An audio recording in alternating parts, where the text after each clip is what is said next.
someone becoming more controlling over the money or more secretive about the money, secretive about their behavior, hiding information from you. Those are some of the big ones. I could give you an entire laundry list of red flags, but those are some of the really big ones. Strong marriages are built on a foundation of communication, trust, and honesty.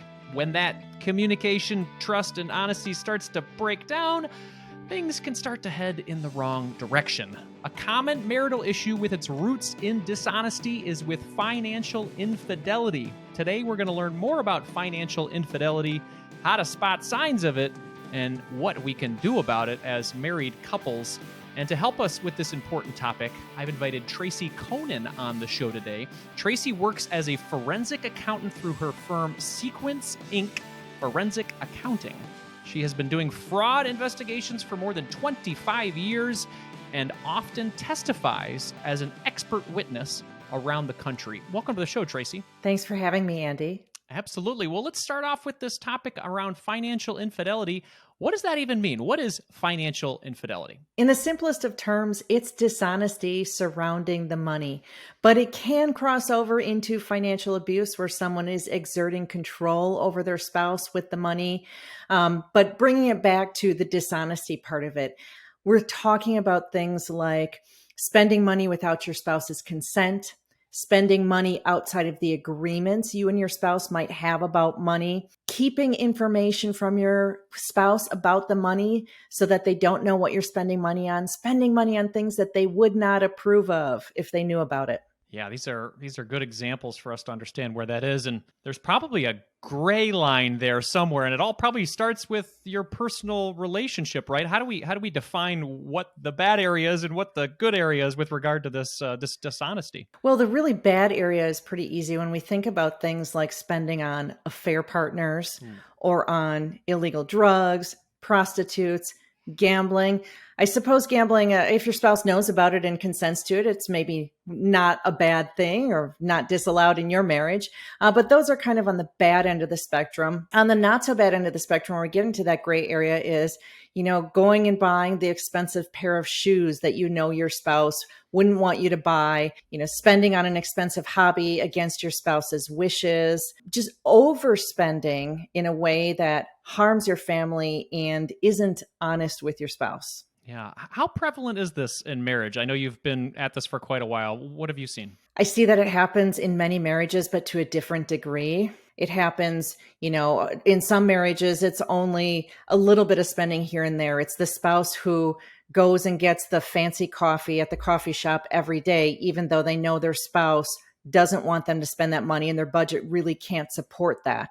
So that's on the mild end of the spectrum, all the way up to, I was talking last week with someone who was making investments that were very, very risky and intentionally not telling his spouse about it. What was interesting in that situation, as we talked it through, is he had the absolute best of intentions.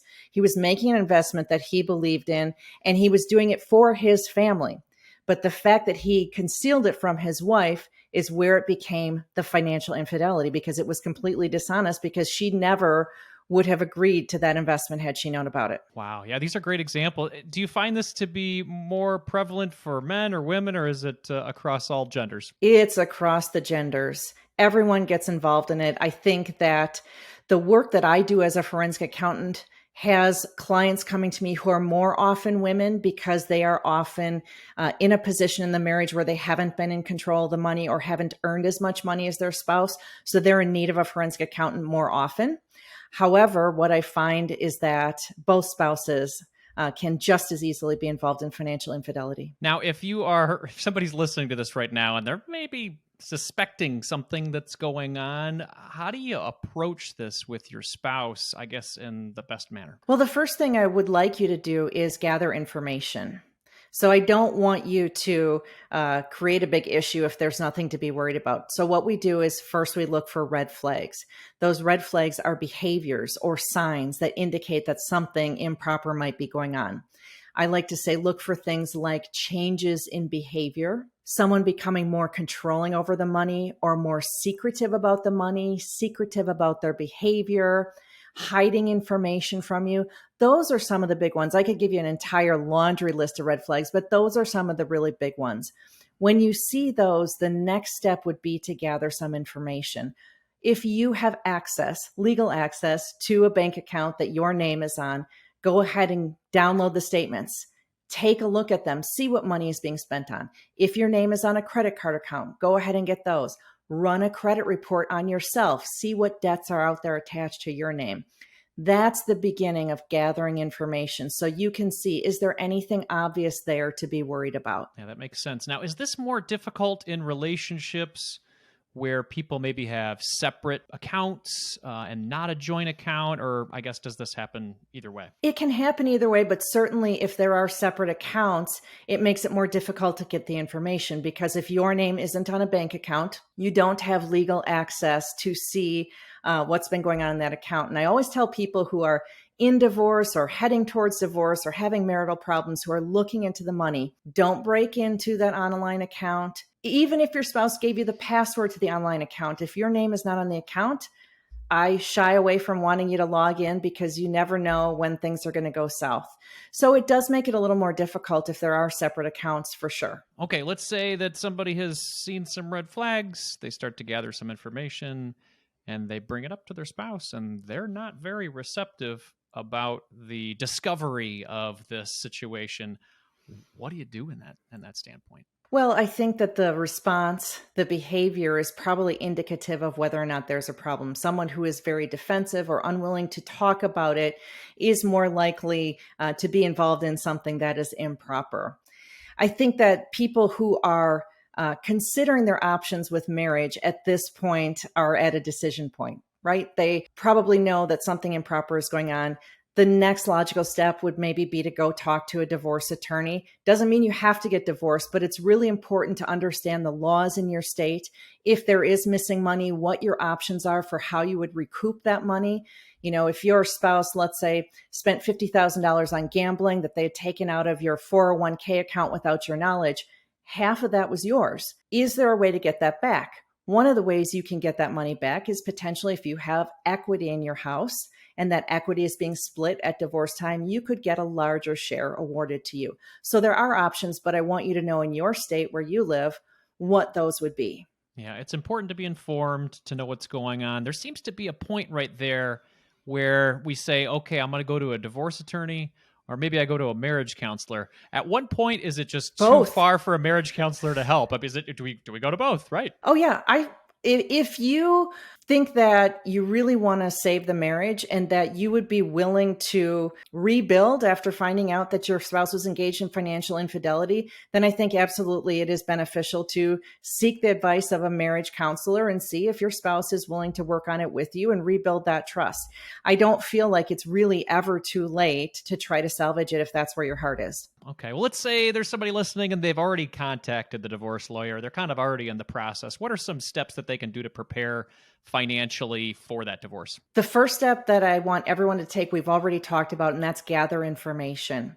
If your name is on accounts, I want you to go online, get as many statements as you possibly can, download those, save them in a safe place. Because you never know when your access to that account may be cut off. Your name could get taken off that account without your consent, and then you no longer have access to it.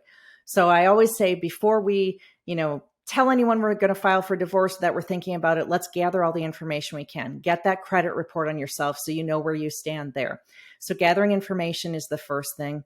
And then to protect yourself, hopefully you have an opportunity to have some separate money of your own. If you have that separate money to help fund your attorney's fees, your living expenses as you move into the divorce, that's really, really helpful. Now, are you an advocate of, I'm just listening right now and I just we do the joint account thing for a lot of these relationships and it can be beneficial, but there can be a point in time where maybe you don't feel like you actually have control. Are you an advocate of somebody just having our separate account with some money set aside just in case this happens? It's almost like insurance a little bit for the married partner. What do you think about that? I do recommend having a separate account, not just as insurance in case something goes south, but also because I think it's important to have your own money that you have your own control over.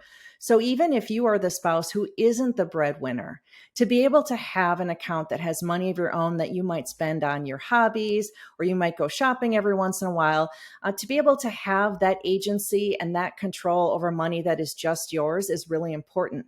Now, I always do say if you do get divorced, don't try to hide that separate account. I'm not telling people to hide money from their spouses, but I am saying it's important to have that money set aside so that in case something does happen, you would be protected with some money in the bank for yourself. I think that's a really important conversation, maybe for couples out there who are listening to this. Maybe you've been doing the joint account thing for a while, and some conversations around maybe, a yours, mine, and ours kind of situation where you have a little bit of separate money set aside for whatever they want to do with it, whether it's a unfortunate situation like this or just some personal autonomy that might provide, I guess, some relief in the relationship or just some more communication opportunities. So we're all about that. We're all about open communication, honesty, and trust in relationships. Tracy, this has been very helpful, a very serious conversation you're helping people with their situation. Talk to us about what's going on with you and this divorce money guide I hear a lot about. Well, as you know, forensic accountants can be pretty expensive when you're in the process of divorce, and most people just aren't up to that, not willing to make the investment, not able to. And so I came out with the divorce money guide as an option for people in the process of divorce who need to get their arms around their finances. Maybe they have suspicions about fraud. Maybe they don't. Maybe they just weren't in control of the money and now they don't know where to start. I'm going to get my bank statements and then what? The divorce money guide will walk them through what's going to happen in that financial part of their divorce, how they get their statements and their tax returns and other important financial documents, and then what to look for in them once they have them so they can understand exactly how their money was spent.